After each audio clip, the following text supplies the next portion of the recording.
the Council of Apex Species convened in the grand crystalline chamber of Zenthar Prime, their holographic forms shimmering with barely contained rage. For 3 millennia, they had ruled the galaxy with an iron grip, 12 species, each the apex predator of their respective worlds, united in their dominance over lesser civilizations. Commander Vexthor of the Kathrani stood at the center podium, his 4 arms gesticulating wildly as he addressed the assembly.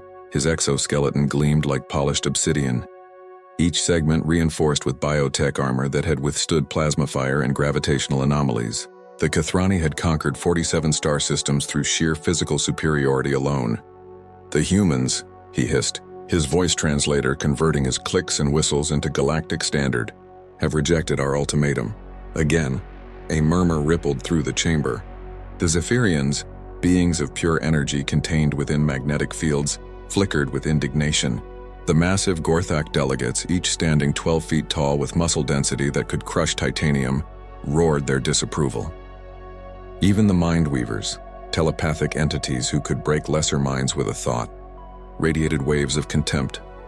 "They are a young species," spoke Elder Chilara of the Mindweavers, her third eye glowing with psionic energy, barely 300 years into space travel.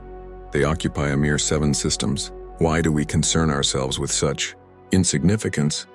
Vexthor's mandibles clicked rapidly, the Kathrani equivalent of a bitter laugh. "Because, Elder, they have done what no species has done in 3,000 years. They said no." The chamber fell silent. "Every species we have contacted," Vexthor continued, "has bent the knee within a standard cycle. They see our strength, our technology, our unity, and they submit. But humans," he paused, pulling up a holographic display. "Humans look at us and smile." The display showed the last diplomatic exchange. The human ambassador, a woman named Dr. Elena Vasquez, stood before the council's transmission with an expression that could only be described as amused patience. "We appreciate your offer." Her recorded voice echoed through the chamber. "But humanity doesn't really do the whole submission thing. We've tried it among ourselves for millennia, and honestly it never worked out well. So respectfully we'll pass." "This is an insult," bellowed Warlord Kraxus of the Gorthak. "We should glass their worlds and be done with it." "We tried," Vexthor said quietly. The silence that followed was deafening. "Explain," demanded Chilara. Vexthor manipulated the display, showing fleet movements. 2 orbital cycles ago, we sent a deterrent force to their home system. 12 dreadnoughts led by Admiral Zexic, the undefeated. They were to perform a demonstration of force above Earth, destroy a few outlying stations, make our point clear. And they never returned. The chamber erupted in chaos. Accusations flew, questions overlapped, but Vexthor raised all 4 arms for silence. "We received 1 transmission before we lost contact. I will play it now." The holographic display shifted to show Admiral Zexic's bridge. The Admiral, a Kathrani warrior who had personally led campaigns against the Brex insurgency and the Kaldor hegemony, sat in his command throne. But something was wrong. His posture was rigid, his eyes wide with something the Council had never seen in a Kathrani before. Fear. "They're everywhere." Zexic's voice crackled. "How are they everywhere? We detected no fleet, no major installations, but they're in our systems. They're in our ships. They've bypassed every firewall, The feed showed sparks erupting from the bridge consoles.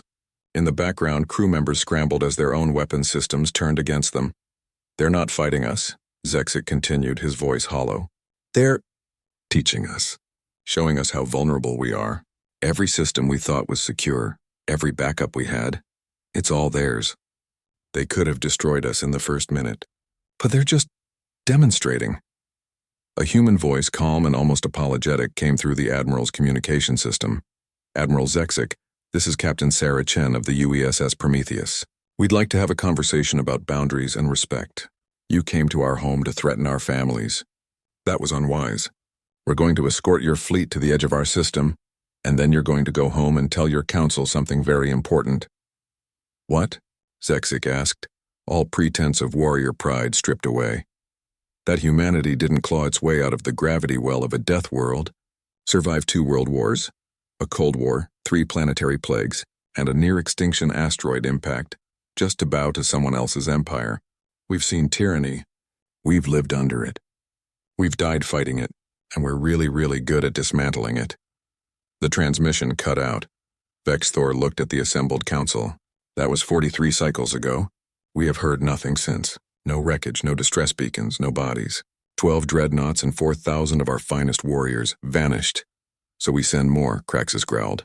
Overwhelming force. We sent the Valdris next, Vexthor said. The Valdris, whose dimensional technology makes them untouchable, who can phase through matter and strike from impossible angles. And gone.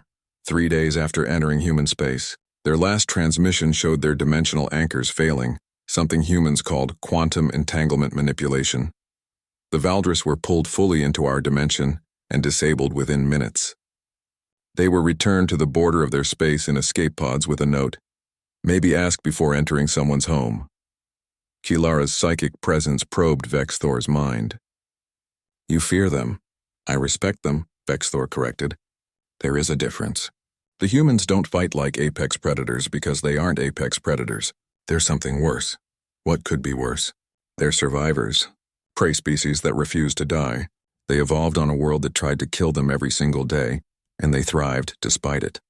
They didn't develop overwhelming strength or natural weapons or psychic powers. They developed something more dangerous: adaptability, creativity, spite. He pulled up another display, showing human history, wars, conflicts, innovations born from desperation. They split the atom to end a war. They went to their moon with less computing power than we use in a child's toy, just to prove they could. They eradicated diseases that should have destroyed them, and when they reached for the stars, they did it knowing that space was trying to kill them with every breath. Vexthor looked at each council member in turn. We are apex predators. We are strong, advanced, superior in every measurable way. But humans are the species that looked at the apex predator and invented the spear. They looked at the darkness and invented the torch. They looked at the impossible and said, watch this. So what do you propose? Asked Kilara. I propose we do something the council has never done, Vexthor said. I propose we talk to them as equals. Because the alternative is sending more of our strongest and watching them disappear into a void created by a species that refuses to accept that anything is impossible. The council chamber remained silent for a long moment. Finally, Elder Kilara spoke. Draft the treaty, and this time we will ask, not demand. As the council adjourned, Vexthor looked out at the stars, toward the small cluster of systems where humanity dwelled. 7 systems. One unremarkable species, and yet they had done what no force in 3 millennia had accomplished. They had made the apex predators blink first.